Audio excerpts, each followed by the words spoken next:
Hey, fellow tennis nerds. I hope all is well. Today I have a guest. I've tried to get him on for a while. Our schedules haven't mixed up perfectly because he's been traveling. He's been in Croatia with the Marin Cilic, of all players.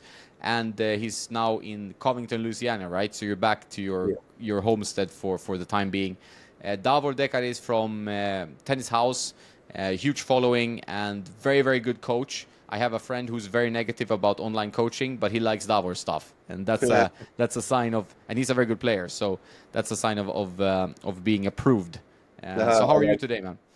very good, very good. Had already a long day of teaching, and but other than that, planning a lot of things for October. I have a big event in October. It's the Tennis House. It's not a conference anymore. It's turning into a Tennis House weekend. With DJ Matt Lings is going to come. He's right now in Washington with Nicholas Monroe, Johan Kriek, Emilio Sanchez, Peter Freeman, from Crunch Time. So, and then I have a good lineup coming there. Justin Ross, who works with Alexander Richard.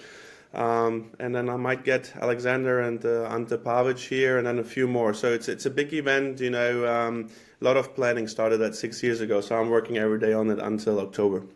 Wow, wow! And then you're still coaching as well, among all that. Yes. So about at the moment, probably like 30 hours. I try to be 30 hours is like the limit for me now, since I'm running a Tchefuncta Country Club tennis department. So I have other responsibilities. So it takes a lot of time.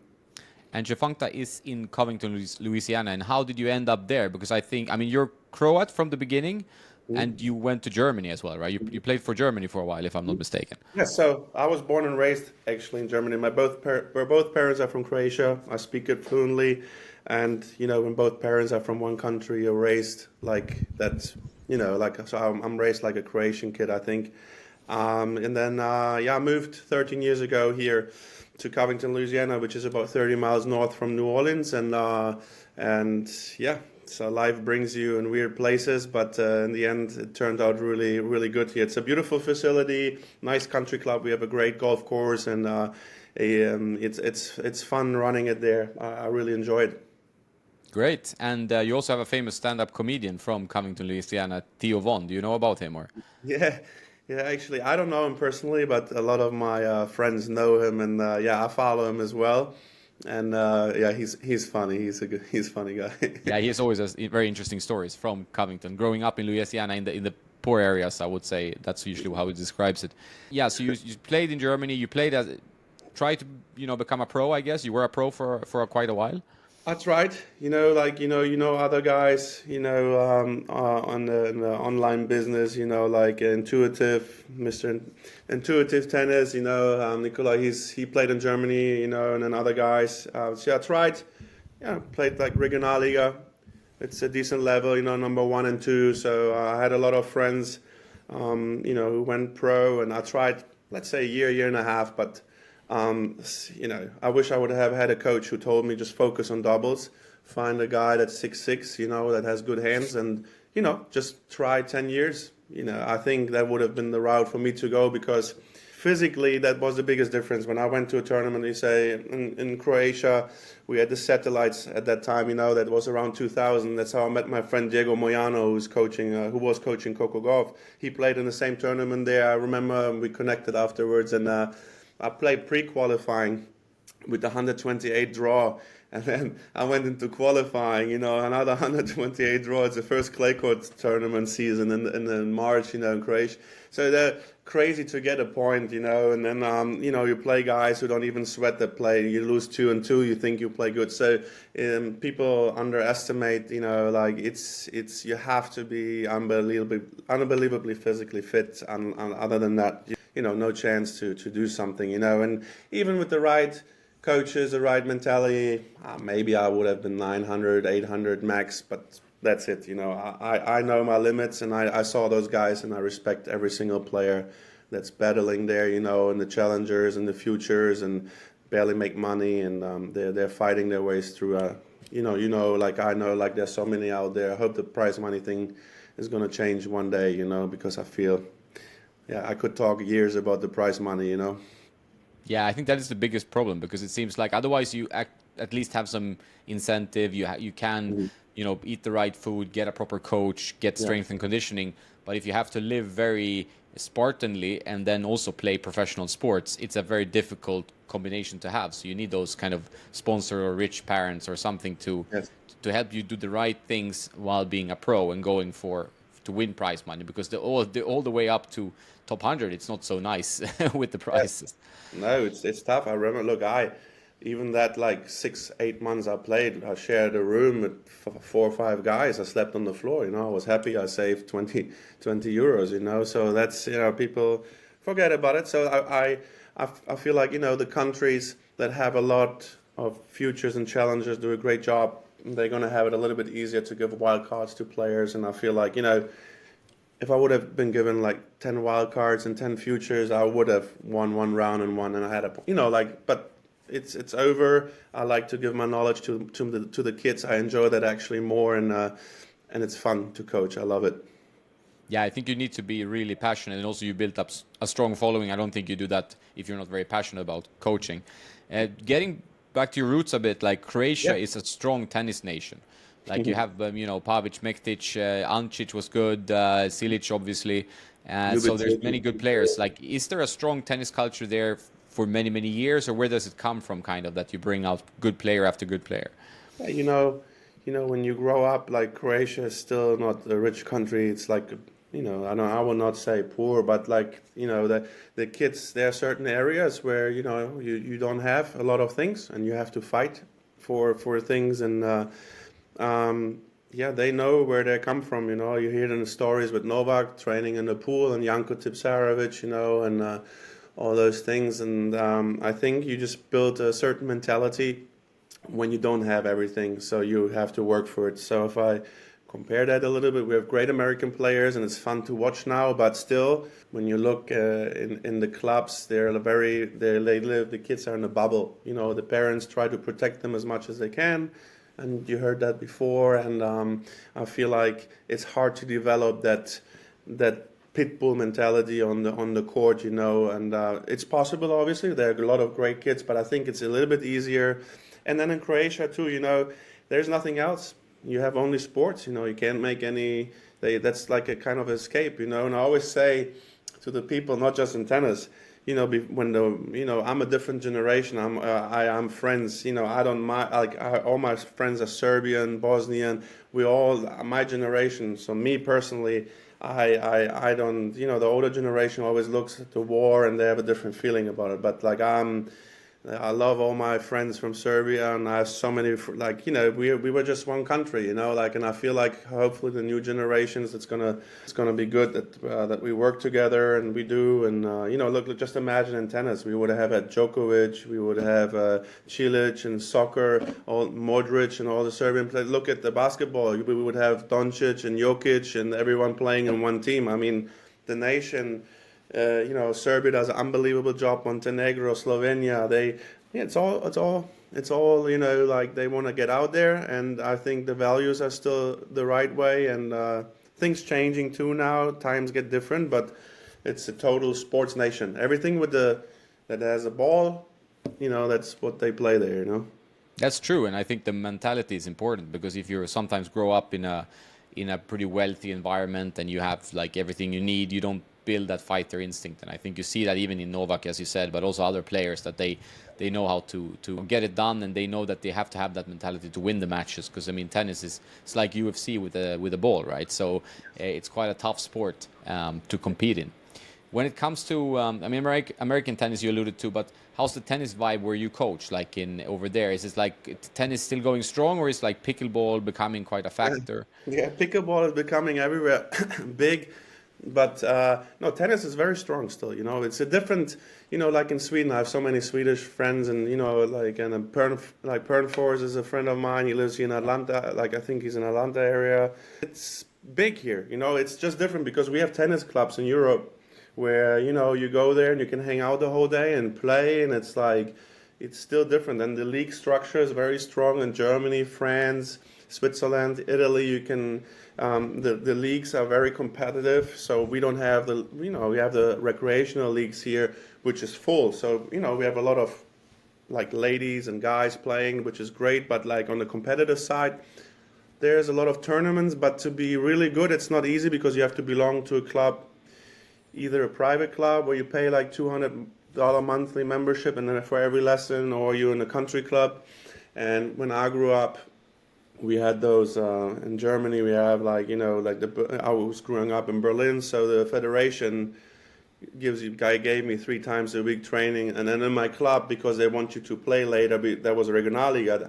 I looked up to all the guys, and then my club was Rudi Molleker. You probably heard of him. He grew up he looked at me when I was playing at the beginning, when he was like 5, 6, not later. So he looked up and he wanted to play. And so the same, I looked up to the guy. So the structure is, if you're gonna play one day in the first team, they pay the training. My dad didn't have to pay anything. That was the club took care of it, and I like that structure because then you kind of bound with the club, and it's competitive. It's very good. Yeah, I think so. I think what I see, like I'm in Marbella in Spain usually, and it's they have a lot of tennis academies and facilities, but they don't have a strong club atmosphere. Like there are no team tournaments, no team competitions, and I miss that a bit because in Sweden, in Germany, I mean Sweden is a smaller country, but there's still like a strong commitment to the club. Like you're playing in the league, you're trying to go up a division or not go down a division. Yeah. Germany, obviously, they pay a lot for players to come from all different countries to play for their teams. France, Italy, also very strong in country competition. Like, so I think the club is important, that club vehicle. That's how I feel about it. And in the US, you don't have much of team competitions for the clubs, do you, or no? Only in the adult area. There you have a lot, and that's way more than in Germany. Like in the adult sector, you have hundreds of teams. Like it's full. They play like USTA leagues and all that. So the United States Tennis Association leagues, and they're full. But for the kids, it's a little bit different. So you have to go a little bit different, route. There are not so many leagues. No. No. Okay.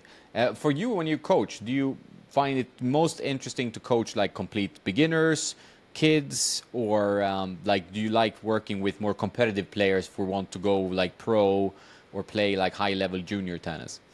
I mean, so ideally, I like to mix it up because I like to have it always fresh. So I like to have the last 9 years. I had a kid. His name is Brody. He, I had him since he's 9, and then I had him every day. And he's going to college now, to Belmont Abbey here, and then he got a, good deal there. It's a great college. So I had him for 9 years. So that was kind of my. He's leaving in 2 weeks. So now I found the next one who's going to take his spot. So I always try to have 1 or 2 kids I really give my soul and heart to. I give that to all the kids, but those, who come 5 days a week, you just naturally develop a little bit different work relationship and everything, So, and then I like to teach everything, beginners, guys, ladies. I have everything a little bit in there because I feel like then you don't get stale, and you always get different levels, and that's fun. So in the mornings more like ladies and guys, adults, and then in the evenings it's more like the juniors and then the high performance kids. So everything a little bit. How does your body work with being so much on the court? Like how many injuries do you have to nurture all the time? Yeah, so it's not easy. I'm 41, so it's gonna like me, yeah. Yeah, so it's starting, but it's not all hitting in sessions. It's a lot of technique, so it's doable, and I try to stretch a lot if I can, and and I have found some cool devices over the years, like like the red light therapy, helping me, and then like some massage stuff, massage guns. It's not easy, but it's doable. I don't want to do it until I'm 80, but like the amount of hours. But if I slowly decrease the hours, and if I'm 50, maybe like 25, and then just keeping it lower a little bit, I think that will work fine. Would you ever want to go like on tour? For example, you coached Brody for such a long time. Yeah. Then you have to it must be emotional for you to say farewell and be like, okay, now you're ready for the big leagues in college, and then who knows what's going to happen after that. Must be tough. Like, would you ever like to go with him for a pro career or something? Would that have been a dream? Depends how he develops, and then, everything, I leave those things open, but, to be honest, the travel is like, it's just, I don't know if I could do and would want to do it. I'm a very family strong orientated person. I have a 7-year-old, who loves tennis. He plays every single day, a couple of hours. He loves it. So I could imagine, obviously, when he's, if he's at that point someday, that I would do that with him. But I never say no, or I don't know if the right offer comes, if the right person comes. Yeah, might try it. I talked about this with Ian Westerman from Essential Tennis. He was very much against like a parent player coaching relationship. He thinks it often leads to a lot of frustration and maybe bad feelings between the parent and the child. Would you ever, do you have the same opinion, or you're feeling like different around that? Because if I you're feel, coaching, for example, your own son, yeah, I feel different, and I'll tell you why. Because I've seen so many relationships. I agree with him. I've seen so many fist fights between parents and kids. I've seen it all, But having seen it all, I don't want to be like that with my kid. So as of now, I think I'm going in the right direction. Look, I've seen too much in my life, and life's too short. That like I just want anything that makes my son happy. So I'm never going to be one of those coaches or parents that's going to push him. If he doesn't want to play anymore, I'm going to make him play once a week. So he might have to enjoy it in the year, a couple of years when he comes back. But I feel like if you're able to put your emotions aside. I know it's tough, and it's hard for me, like as well. When he started to play already matches, my wife watches, but there's always ways to make it happen. But like coaching and teaching him, as I said, I've seen so much that I know exactly what I can do and what not. Sometimes, for him, for example, even if the attention span is like 5 minutes, then I told him, let's work 5 minutes on things, and the rest I'll just let him have fun, and later on, it can work, and I believe it can work if you have the right mindset, and if you can separate the feelings, a little bit at least, and I believe it can work. Yeah, I'm sure there are plenty of examples of that as well. I think it's just a balance you need to keep when you are doing it. If you're aware of it, it's much easier. So one thing I wanted to say, I agree with Ian, when they get older, right, and there's a coach, I will not hesitating to let go, right? I'm not stupid, so there are people that have so much knowledge, so I would never hold him back. Like, for example, in coaching or in the fitness too, like I have a master degree in sports science, but that doesn't make me a good fitness coach. So those jobs are for the other people, and if there's a great tennis coach he gets along with, then he will be able to do that. But I think, the junior years until then, that's doable for sure. Yeah, you've seen some examples of players still traveling with their parents. Like there's maybe more on the WTA tour, but you have Tsitsipas with his parent, for example. Do you think that you need to have extra influences, or you think that can work in certain instances, for example? Yeah, but like even with them, like I think at that point you have to let go. Like, as a parent, if you see like Tsitsipas, great, everything, but at some point I feel everyone is different, and the player might be different. You might say, I need my dad there, right? So that's okay, and it's okay then. But I think if you get the right person around with the right experience, they can always teach you something different that your, father couldn't, and that might be the difference, or might not. But at least you should give it a try. Makes perfect sense. I think what we've seen with the best players in the world is that they're always able to understand when they need to bring a new influence. Like, for example, like Novak, he works, okay, I need to work on my serve. He brings a coach in. I need to work on this. He brings Agassi. Federer, he brought in Ljubicic at the right time. He's also tried different coaches. Rafa, even with Moya, even though he was with Tony for such a long time. So it seems like if you have the smarts for it, you're able to understand, I am lacking in this segment. I need to work with someone else to get this part of my tennis. Totally agree. Totally agree with that. Yeah, it seems to be that sense, and but it's interesting with coaching and what I've seen your videos on Instagram. Everyone listening, you should definitely follow Tennis Haus there. Great and quick and easy to understand tips, and also your technique is silky smooth when you hit the ball, so that also looks good, and I think people like to watch that. What's your strength, you think, as a coach? Is that the technical aspect or mental aspect, or what do you try to get through?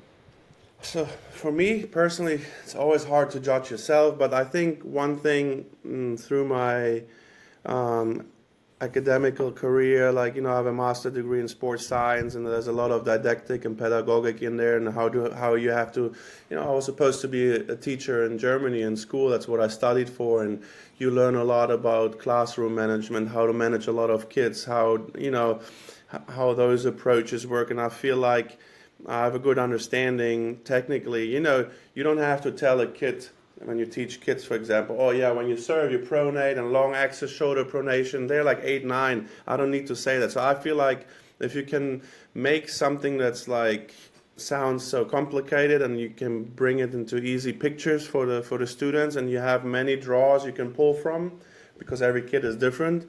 I think that's one of the things I feel like, I'm not doing bad. Let's put it this way, because I don't want to talk about myself. But I think and then the other thing is what's very important as a coach, what I saw over the years, I'm probably not going to obviously bring out the Roger Federer, and you understand that, it's 26 years of coaching now.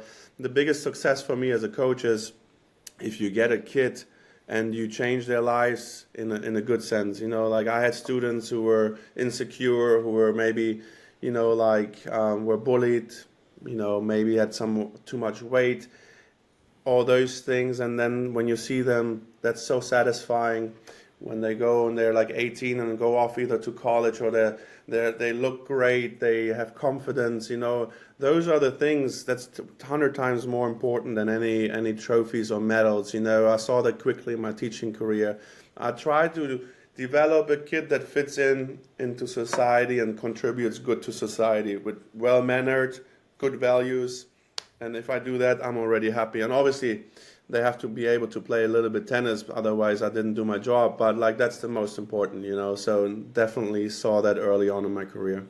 Being a father yourself, and do you think there is an issue in, currently, but also maybe in the future, with the use of, mobile, AI, social media, everything you want, and not being out enough doing sports? Because when I grew up, and we're the same age, like, you were free in your mind. Yeah. A lot to do whatever you wanted. You just would bike out or walk out, and you meet friends and you play football or tennis or whatever. These days it seems more difficult, and as you mentioned in the preamble here, is that it's tennis or any sport can really save a kid or make them feel so much better about themselves. It's such an important part of raising someone. No, definitely. I think being in 2030 almost soon, right? So we're very far ahead, and the electronics are a big part of our lives. So I believe that obviously the electronics not going to go away. So I'm a coach. Look, I grew up differently when we didn't have cell phones, and like you. So, but I try to not be too stern. For example, when we have a training session, some coach is going to tell you cannot look at the phone at all, right? I try to keep it, but sometimes, you have to see what kit you have. They're not all professional players, what we teach, right? And you always have to see what you have there. Sometimes the kid just wants to come out and just sit and talk to you, so you have to see. But in general, I feel always you have to go with the time, but keep good values. And I feel like if the kids go out and play 2-3 hours of tennis, and then they play at home 2-3 hours of PlayStation or do online stuff, I think that's fine. The problem happens if they're just home on the shooting games or whatever they play, right, in front of the PlayStation or Xbox, and don't do anything else. I feel like if the parents can get the kids to go 2-3 hours out a day and do physical things, because the mind and the body are connected, right? So if you don't use your body at all, your mind doesn't work right. So if they can manage to do that, I feel like that's a good compromise. Yeah, I agree. I think that's well put. Like, you also need to go with the times. You can't just pretend that it's 1970. It's not possible anymore. No, Kids, not anymore. and it's also a good way to connect with kids. I've noticed, like, over the years, that you need to stay a little bit up to date with stuff. Otherwise, you kind of float away from each other, and it's tough to connect with your own kid. Even because he's in a different world and you're back in 1980s or whatever. So it's a classic Totally one. agree. You're so right about that. That's so right. So, spending time with Marin Cilic in Zagreb, what did you do, and how is he doing? I'm curious. Yeah, so that was actually not planned. So I knew Marin from my online stuff before. He was always nice. We always communicated. My dad met him a few times, And then I saw him training there, and then they just connected after the session, and I asked him if I can spend a day with him on the courts, and he said, of course. He said just he was working a little bit on a technique, was testing out. I think it was his knee. He had problems, so he was testing out his knee. That was 2 weeks before UMAC, and then I think he lost first round 4-3. But I think he's pain free. He looked good there, and it was interesting to see. I mean, we can't forget Marin played all major final. He won the U.S. Open. I think it was 14. He was in the final of the Australian Open, was in the final of Wimbledon, and he played semis of French Open, right? So we're talking about a guy like top 25 probably, like with those achievements. And it was interesting to see how laser sharp focused and what exactly he knew. He was with his coach there, and they just hit a few balls, and then we're talking like 5 minutes, and he said exactly how he feels. I didn't have that. I'm not going to post it online, but he was describing what he feels, and that was so cool to see. It's all about the feel, and that was one thing I took out of it. That they know their game, and it was unbelievable just to see that. And then after they talked a little bit, let's say they worked on the back end, after that it just was, the flow was unreal. He had like 40 backhands, cross court in this close to the line, smooth. It's fun to watch him. But besides the tennis, what's for me always important is he's just a phenomenal human being. So humble, no extra vaganza. He's just like down to earth. And that's always for me important when I work with people together. If I have that feeling, I'm going to work with them together. There can be anyone in the world, and they think there's someone better, I'm not going to work with that person. Doesn't matter what the deal for me is. And then Marin is just like so cool. And then the other thing is like Dino, that played right now in UMAC, that young Croatian kid that's 17 years old.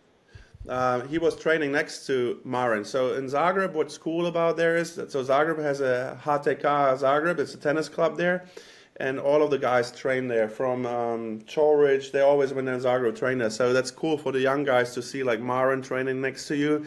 And then Dino was actually there, and we connected online after that. And I was like, was that you training there? He said, yes. I didn't talk to him, but I was like, wow, that kid. I said, wow. And then Marin was watching him too, and that was really cool to see. I think he made it to the quarters of UMAC, so very feisty on-court player. I like his style, so I hope to connect with him a little bit more. And then he's sending me now some videos. That's cool, and so I can post always, so that's fun. Yeah, no, I was impressed by him. I watched a lot of the UMAG action.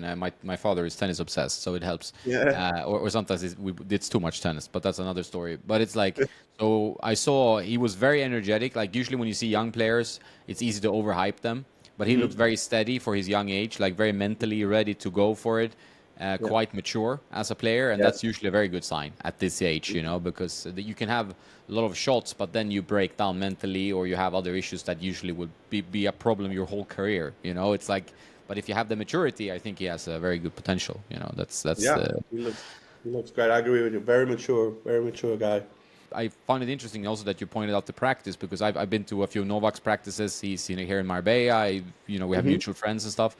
And when you see them practice, they can run into problems. Like, for example, today, my forehand, I'm doing something with the grip, something's not working. And then they're very good at, just analyzing that and solving that problem relatively quickly. And then suddenly every ball is dropping like millimeters within the line, from having an issue. And it's just like, and I think what you pointed out, which I agree 100% with, is that it's a lot of it for them, it seems to be field-based. They have hit so many balls, millions and millions and millions of shots, that they now instinctively know, I'm not feeling the ball today. Like, there's something I need to adjust for the ball to be felt, Yeah, true. They have to, and that's how it works. And then the coaches are there for that separate pair of eyes to see that. And then, and it's a fun experience. It's a good experience.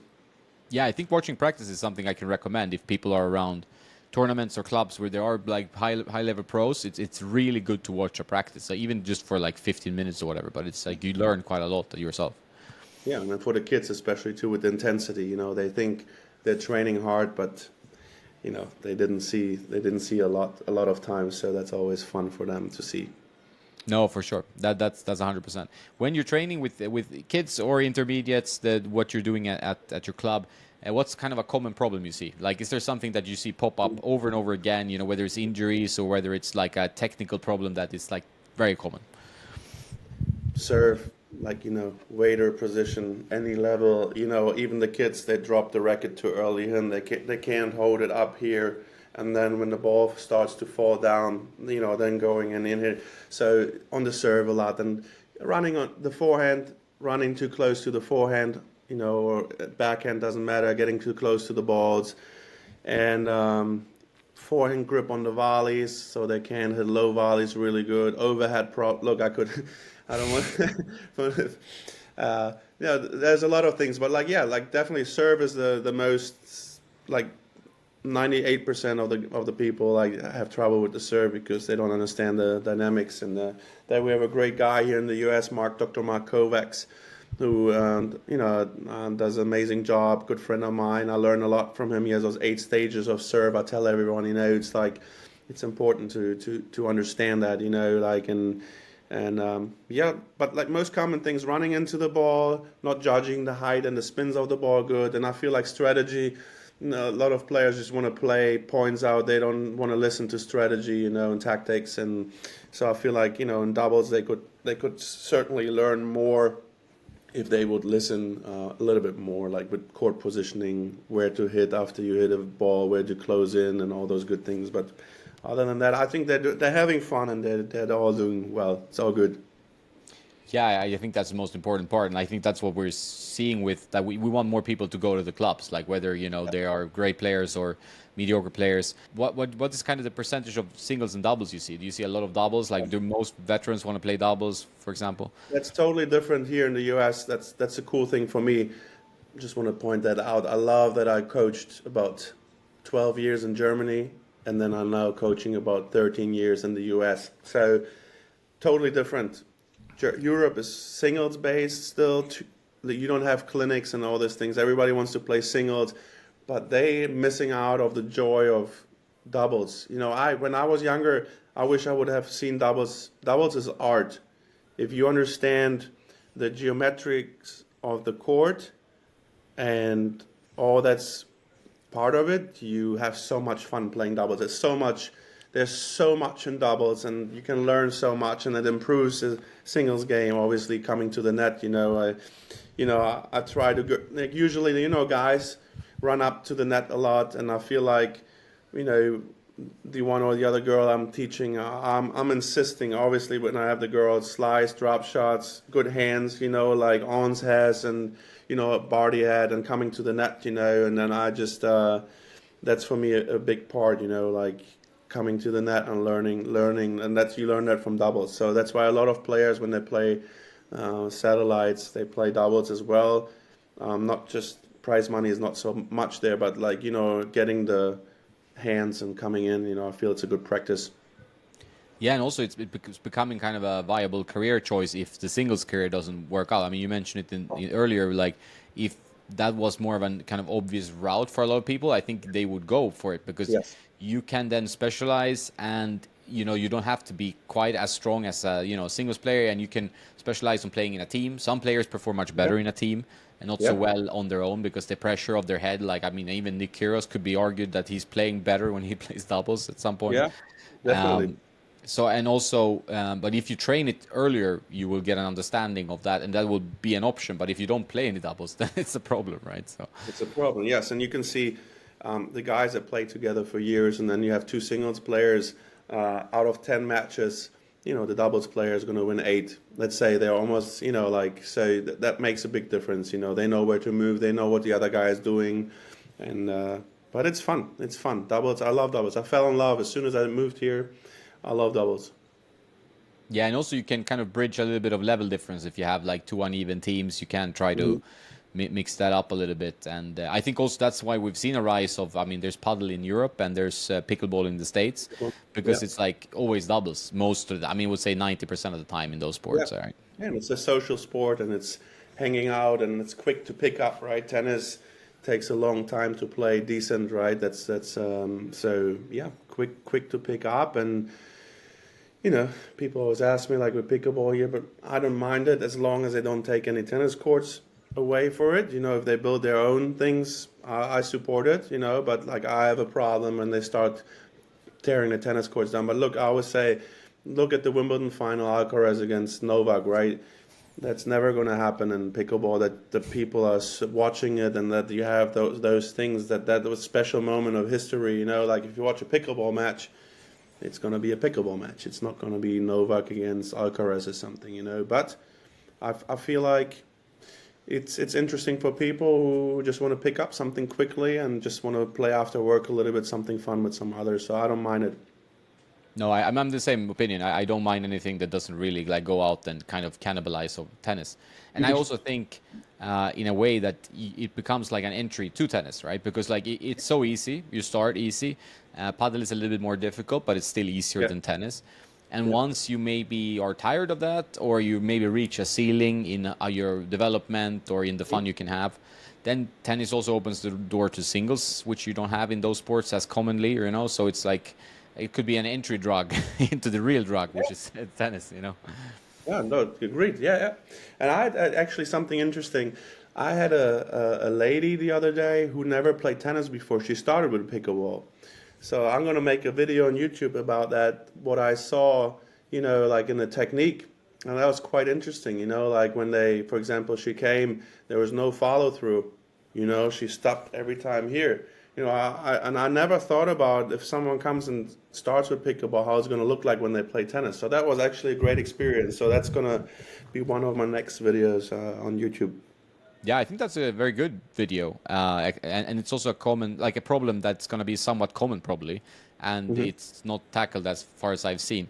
When it comes to working with like content production and being like a content creator, what are some of the like big benefits you've learned from that, or like some issues you've also encountered on your journey, because you've been doing this for a while now? Yes, I started 2016. Whew, that's a long one. So I wanted to do something where I can give back to the tennis world, and I always want to reach a bigger scale. I'm not happy if I do something little. Just my mindset. I want to do something big always. So I was like, what can I do? And then I started a Facebook group on 2016. Instagram wasn't booming as much as it's now, obviously, and all the stuff we have. And I invited tennis coaches I knew personally, and I started to put my coaching in there. So I started off with 100 coaches I invited, and then it just grew, and only tennis coaches. So if someone requested someone, I looked if that's a tennis coach. It took a lot of time, and the group just grew. And the cool thing at that time was, sometimes someone posted something, hey, my hard courts have a crack, who can I call to fix it?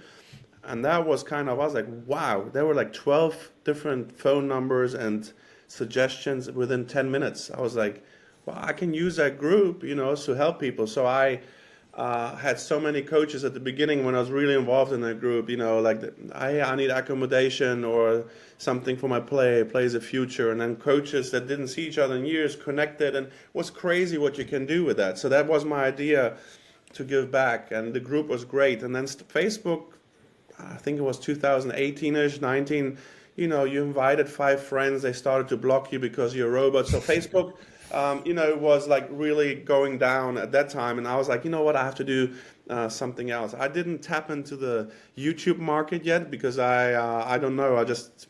For me, it's a hard time. YouTube, I feel like sometimes you have coaches that could explain the thing in 10 seconds, but they speak 2 hours about it, because obviously. But look, I understand that they have to, because the algorithm and the minutes watched and everything. That's why I started on Instagram, those videos where I go like no and yes, and don't do this, and I try not to talk. So because I feel like sometimes it's more powerful if you don't talk and show something, that people watch it. And the feedback was really good. Some Spanish people call me like hombre mudo, that the mute man, so. But I liked it. And then sometimes I feel like doing videos where I talk. It depends, And then so I moved basically from that Facebook group. It took me a long time to build it up. I still have it and overview it once, twice a week, but it's nothing anymore. Like now it's like Instagram fully, and I don't know, it just started to take off. I'm at almost at 265,000 followers now. That's, it's fun. And what I try to do then on Instagram is I try to be like I call it a hybrid account. At the beginning, I sat down a couple of weeks and I looked through every tennis account that was online. That took me like a long time, hundreds and hundreds of accounts. And I feel like I picked, my favorites, what I thought is great coaching. And I can say, like Joel Myers, I like, like he's doing a great job. What is it, like tennis, like they are guys who are really, Mike and Babel is great, so they're coaches that are really good, and I'm going to share their content.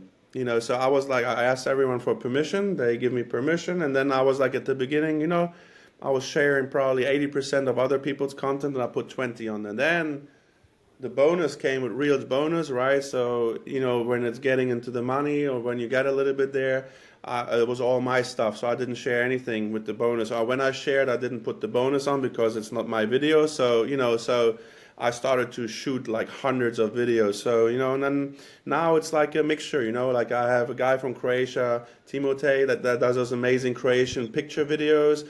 And I'm with Alcaraz Box. I have his doctor and the physio. They allow me to share things. So I try to share what I feel is very good and important. And, now it's probably like 50, 60, 40, 60% my stuff, 40% other people's stuff. Because I feel always if you share and if you work with others together, you achieve more. If you think you're the best and you do your thing, it's great. We're all different.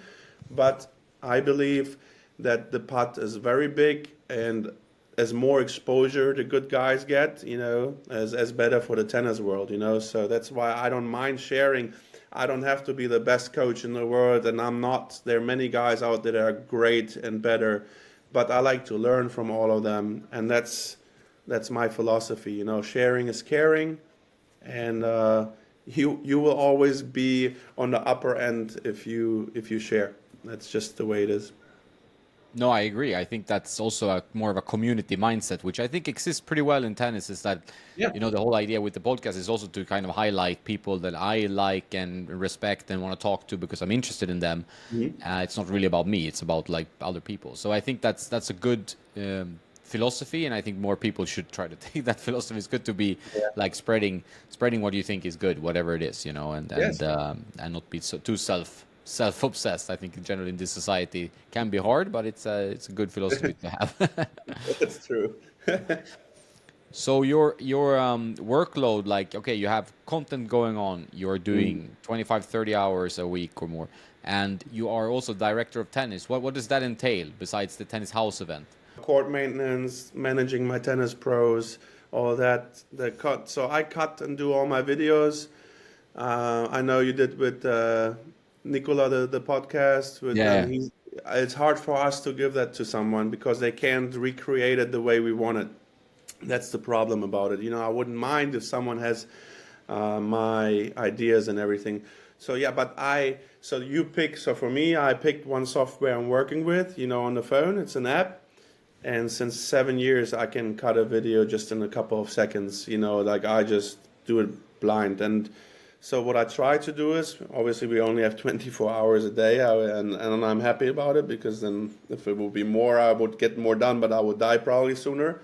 But but with the cutting and everything, when my son goes to sleep at night and my wife, I'm usually awake till 1. So I do everything from 10 to 1 in the evenings, and I still work, because for me, we have one life, and I love what I'm doing, and I know it's gonna it opened me already many doors, and it will open me even more doors. So sometimes I watch a movie or something to cool down, but like most of the times I feel like everything is a waste of time for me. That's how my mindset works. I need to create content, I need to cut, I need to have new ideas. I look at the best people and look what they do, and then I try, and I'm not ashamed of look, for example, the tennis mentor, I love his things with the iPad, to do the stuff on you. So I got, I asked him nicely, and I got a pen, and I do it now too, a little bit different because he has his hands there. I do it from screen recording, so I try to put my own touch on. And he said,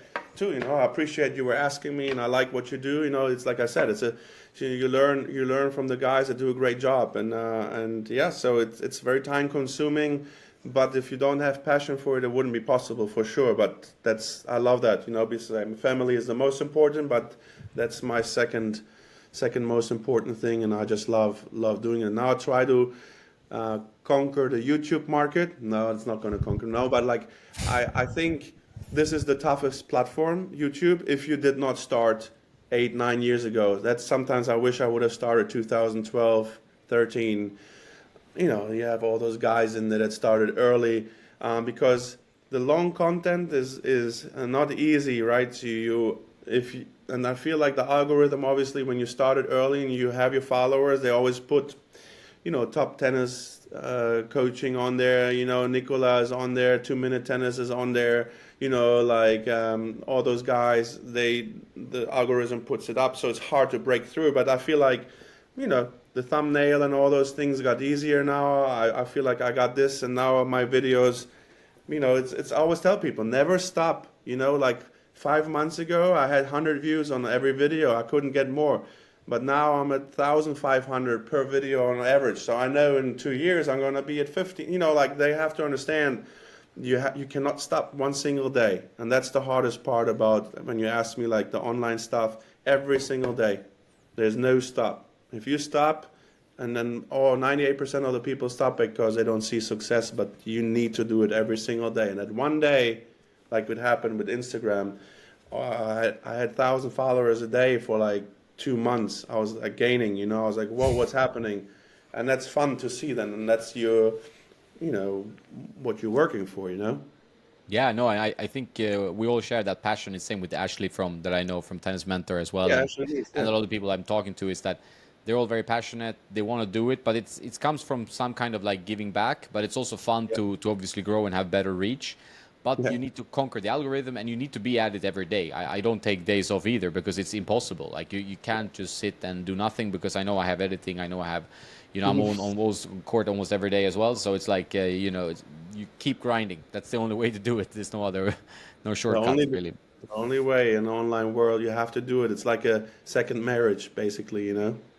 Yeah, and it can be tough for family and stuff like that. But if you're finding your time in the nighttime after tennis is done and stuff, I think it can work pretty well, right? But And even with the shooting video, sorry I interrupted. I just want to tell if someone watches that want to do that too. I shoot my videos on Sunday, so like I try to go 3 hours out there, and that's content for like a week for me, or maybe sometimes longer. So I tell people always too. Sometimes if I feel like and it's not hot out there, I shoot 6 hours. That's a month. I just you have to see your workload, how you do it, and you have to manage your portions. So for me, that's important. I go on a Sunday out, 6 hours when it's not hot. That's 1 month of content.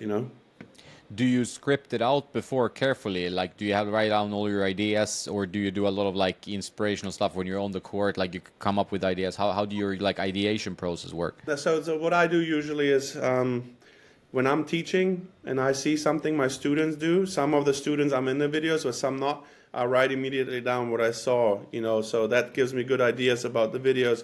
Then I watch the best in the world, so I'm watching what they're doing. So I'm always on there at night, and then I try to shoot some videos like that, and then scripting it out like word by word. Not there yet. If I want to do something in the near future about going into details, like more like scientifically, so I will have to write it down, and I have to have this teleprompter in front of me where I read off it. So I have to write everything down. Like if it's sports science things, how the mechanics work on the shoulder, so I can't get that out of memory. And then it's funny too, what people don't see when we do that, and we do videos and we don't script. Sometimes I shoot the same video, like for like 10 minutes, and I'm almost done and perfect, and then I mess one word up, and then I have to do it again. So people don't see that part, but it's fun, yeah. Yeah, it's a part of the grind. Like, it's not easy to do everything in one take, and you need to do some editing, and it's like, and sometimes it's tough to be satisfied. Are you a perfectionist with the stuff you're working on, or are you like easier on yourself? True. I'm to a certain degree perfectionist, because I learned too, if you're too much perfectionist, you suffer from that, I feel like. So, so I let sometimes go, because in the end of the day, like for example now on YouTube, I'm at 30,000 subscribers almost now, so now I'm getting there, and I feel like the content itself, I don't, even if I make the best video in the world right now, and you're like, oh my God, did you see Davor's video? You need to see it. Even then, I'll only have 3,000 views, like, because I know it's the quantity, and the quality has to be good. But if it's a certain standard, I'm happy with that, because later on, if I have 100,000 subscribers, it's going to be a different story. I'm going to probably be more perfectionist again, because I know I'm going to reach more people and they're going to see it. Because some of my first videos, I feel like they were like good, but I reached 25 people, so I know, and on Instagram the same video had 2 million views, like, so I know there, okay, I have to let go a little bit on YouTube. But yeah, with your pretty large Instagram following, at least you can also direct people over to YouTube, because I think the attraction of tennis content, meaning like coaching especially, is quite strong. So people always want to improve. Do you think I mean, discuss this a lot with Nikola Aracic, who I talk to sometimes on the Instagram as well, is that content goes ebbs and flows. Like sometimes there you have maybe you've seen like Tennis Brothers, for example. He does the road to the ATP point. It's more competitive content, but it seems to be that people always want to improve. They always want like the easiest tip to improve. Is that something you notice as well? Like people just want to take the shortcut to becoming better at tennis. Yes, and that's what people don't understand. It's the reps and the time you put in. That's the most important. There is no shortcut. So even with the best technical video you see, you will have to do it hundreds of thousands of times to get that in. And people always want to take a shortcut. That's a human nature, right? If you can get somewhere quicker without doing the hard work, they're going to do it. But in tennis, you need the repetitions, and you need to do it. The same thing when I have my kids serving. You can't just serve 10 serves a day. That's the same thing. The video Kobe Bryant had, like I love this video. Like where he said, look, it's simple. How if you wake up at 4 a.m, you work 2 hours. So you work out 2 hours, you have 2 hours in already, and you have a little rest. You do another 2 hours from 9 to 11, and then you go out again from 2 to 4. And if you want to, you go again from 6 to 8. So you have 8 hours of training, right? So if you have that mindset, you have 8 hours more. And you do that every single day for 10 years, you have thousands of hours more than other people. And that's just the way it is in the end, and you have to obviously do it technically correct and all those things, but you put the hours in, you will be better to a certain degree. That's just the way it is. Yeah, it's the easy math, right? Like 10,000 hours. There's some books about that, like how much it kind of compounds also. Yep. True. Yeah, and especially the serve. Like people have no real excuse if they want to go out and practice the serve, and you can watch a video. You can even bring your phone with you. And something I say, and I think probably you relate to this. Like, do you also tell people to record themselves so they actually have some video evidence? Always, yes. And then I'll show them the apps you can use to compare yourself with your favorite players. And there's always dangerous as well, because I always tell people, when you compare yourself to Novak can do things with his body differently than any other person, right? So you can sometimes when he coils, he's so flexible. So a regular person that plays once a week, they might just be able to turn a little bit, right, in the upper body because they had surgery or whatever it is. They're limited, so you can't do certain things. You have to always reassess who you have in front of you. That's what I always tell people in my videos too. Like when you have and compare yourself, it's good to have a guideline, but your body is totally different than what you see over there, and their technique is totally, there's certain main things in the technique you can copy, right? And then the rest is individual. Like on the forehand, the take back is individual. You just have to make sure you're right at contact point when you play on a fast surface, that you're not late if you have a big take back. And then the follow through is individually differently. Some people end here, some people not. Rafa hits himself here all the time, some people end low. But the main action of the shot is from that contact point going up into the follow through. That looks with every person the same. And then the grip determines a little bit the degree of it, but that's one thing that has to be correct and has to be the same. All the other thing is playroom, right? So if I have someone that comes from clay and goes like this, and they go play a fast player on hard court, and they're always late. You have to shorten the backswing. So that's important for sure. Do you usually? I mean, I struggle like if I coach, for example, my father or mother, we're hitting around because they're getting into tennis more and more.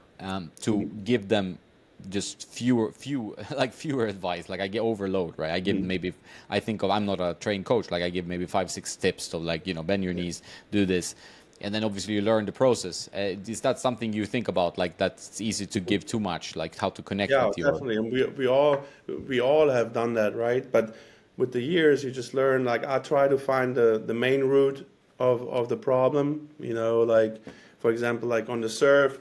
If someone goes in here too early, then I'm not correcting the foot position. Like you need to correct this first, that they stay up there long and understand.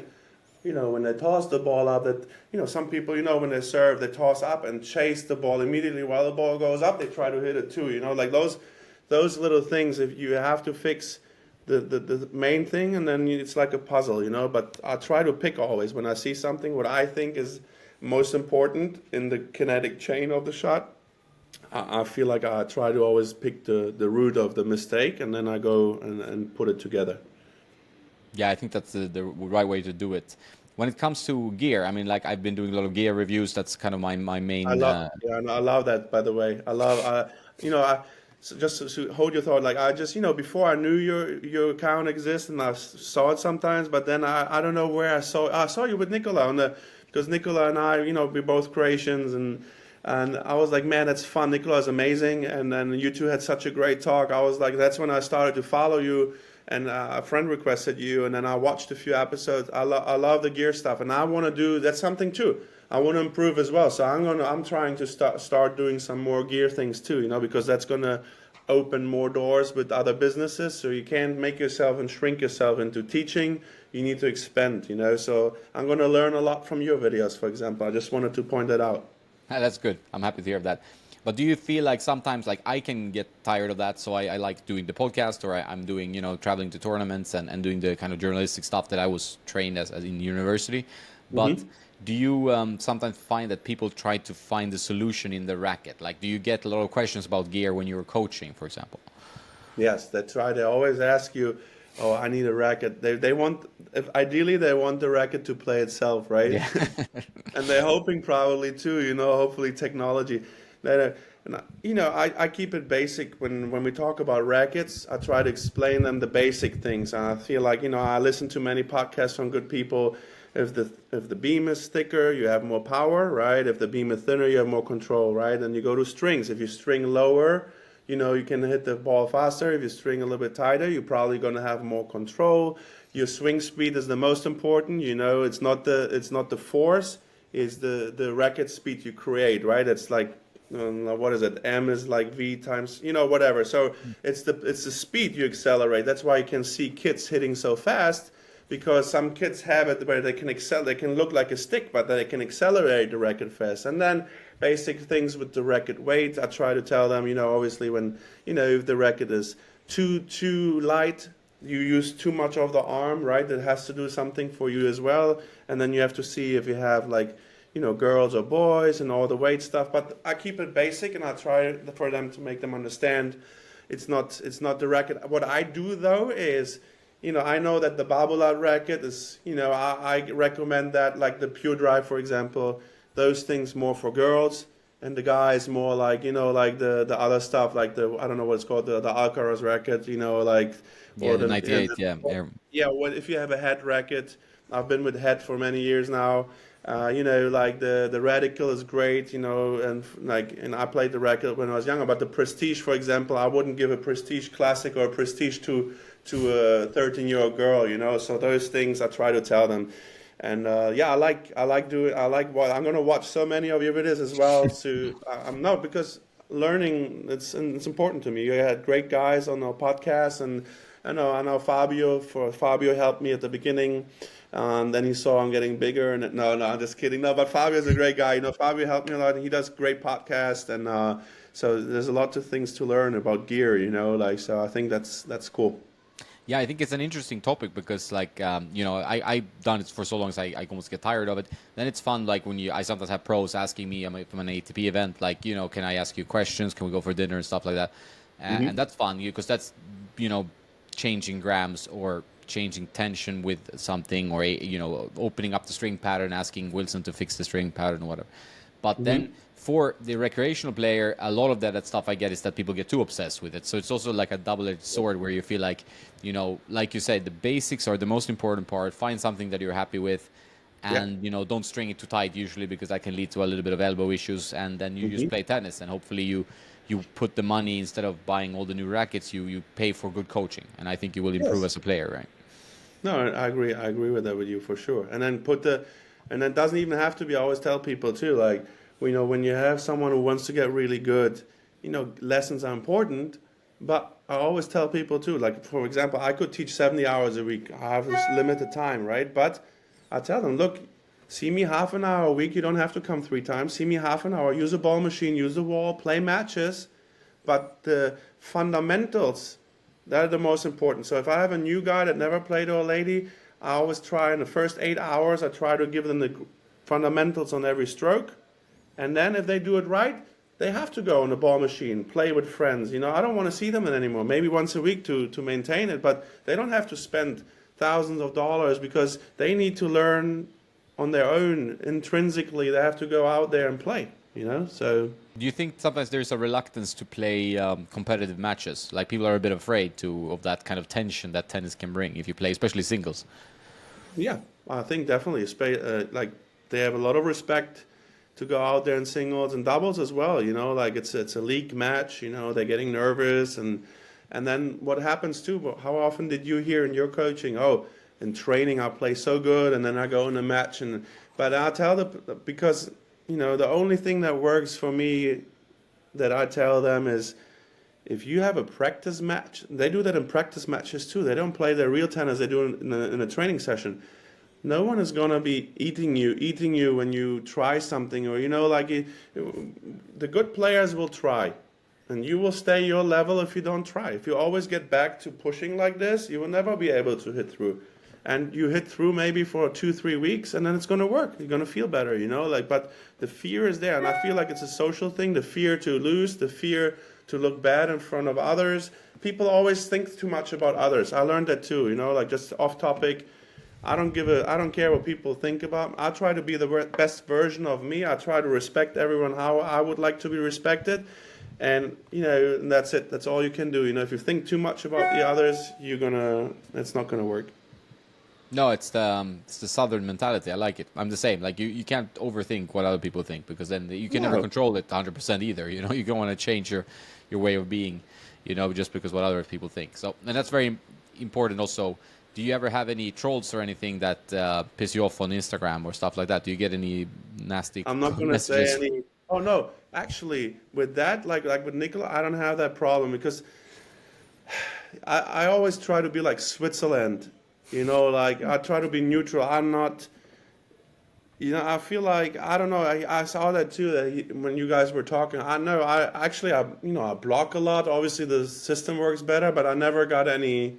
No, I'm good with it. Sometimes, yes, like, they make like personal comments. You shouldn't eat too much chicken and all that, but I don't care about that shit. Like, because when I played. People don't know how much workload you have. I just don't have the time. Sometimes, like, sometimes I have phases where, I'm skinny. Sometimes I have phases where I gain weight, but I don't care about that stuff, because, like, they don't know what I have to do and what I'm doing. So I just block them as soon as I see a comment like this, and that's it. I don't, nothing bad or something. Like, I know Nicola had quite a few of those, and it's annoying.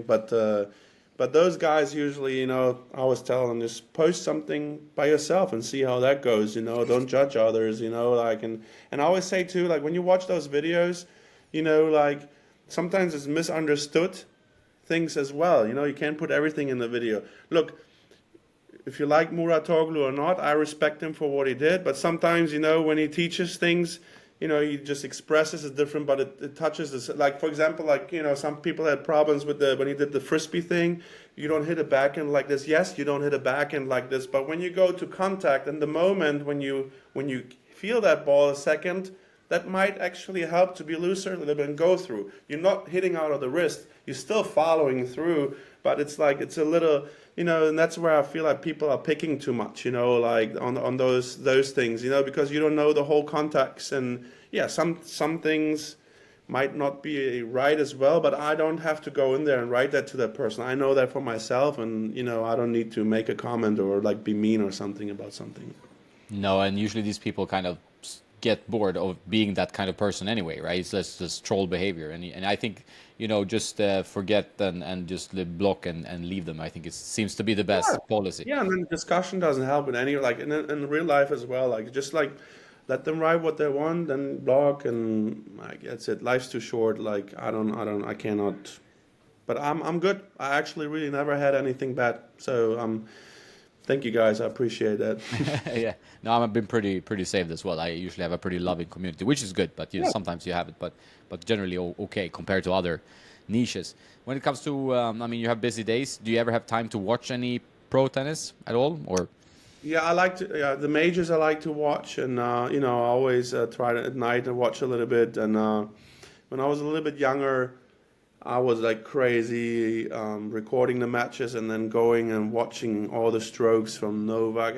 My time was like even like later in the early 2000s, like Moya, and I looked at every part of the shot and those things I do a little bit. I have to stay with time. What is Alcaraz doing so much better than other players? So I try to. Everyone tries to figure that one out, right? From the good guys to beat him, and has to try to find now things to beat him because he's the person with Novak obviously still like to beat. So try to experiment there and watch a little bit and have some ideas. But yeah, when I can, the majors is good, and I like the bigger tournaments. And I like my son. He likes Alcaraz and Rafa, so I'm happy about that. So he's 7, so I like for him to watch as well. So I watch with him. Yeah, and good attitude, the player's attitude to learn Yes. from, like Rafa and Alcaraz, like always a smile on his face. Like Alcaraz, I really love that guy. He's I love just that. I love him. fresh air, really. Yeah. And when it comes to tennis watching in general, like some people talk about like the diminishing interest in watching tennis on TV or streams or whatever.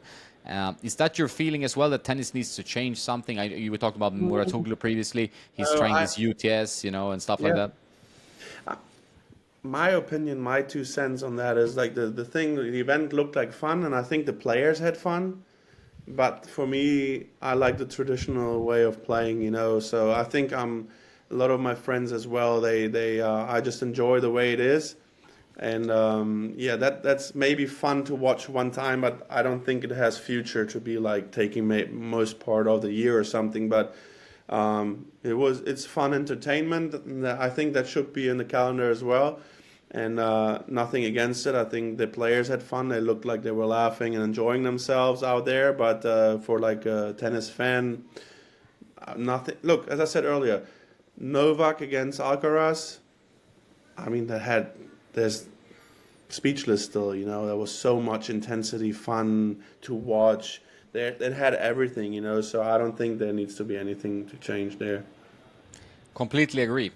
So what's in the future for you? Like, do you have plans just to grow Tennis House? Do you want to launch your own clothing brand? What's in the Actually, you future? know what? You so everybody, well, since I copyrighted and trademarked the logo like 8 years ago, and I think it looks good on clothes. So Yeah, it and I does. heard Yeah. that from others. That's just in the future. Look, not so easy. You have to find people that produce it, and so that's just like in the long run. So what I would like to do is like the tennis event I have once a year. That's one thing I want to keep growing. So this year is the first time with DJ Madlings, who's coming as a DJ. There might be another great DJ coming. So we have like a party. We have a mixer where people can come and play with the presenters like Johan Kriek, Emilio Sanchez. That's fun, right? Then we have a sponsored dinner. Without the sponsors, I could not do that event. So we have unbelievable people in my club that help me to get something beautiful to our wonderful club. And then we're going to have the educational part for coaches mainly and parents. And so it's like a big event, and I want to grow that even more. I want to get Tennis Channel one day in there.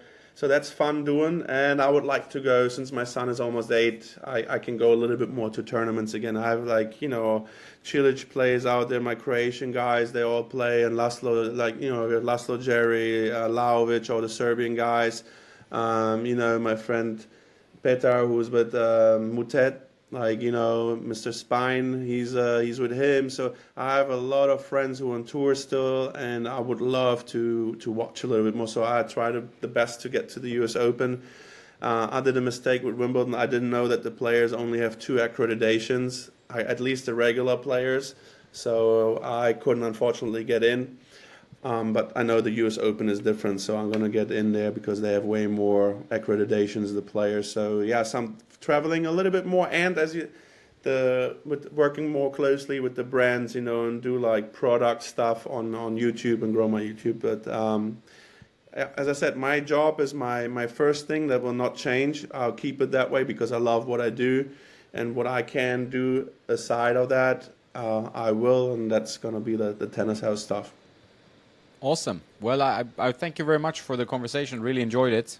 Wish you the best of luck. too. I will keep following your progress, and we should reconnect at some point. Hopefully, meet in person. I would love also to go to the U.S. Open. We'll see if I can make it happen or not. But otherwise, next year, some U.S. tour if you come would to be the fun. US Open, let me know. And if I'm in Croatia or somewhere next year, it's a small flight to Sweden. I have still a lot of Swedish friends, and we can meet anywhere. I lived in Malaga for 2 years, so I know everything in Marbella area. So, Spanish was my other thing I studied, so I'm fluent in Spanish, and I like the South, Andalusia. So I wouldn't mind going there as well.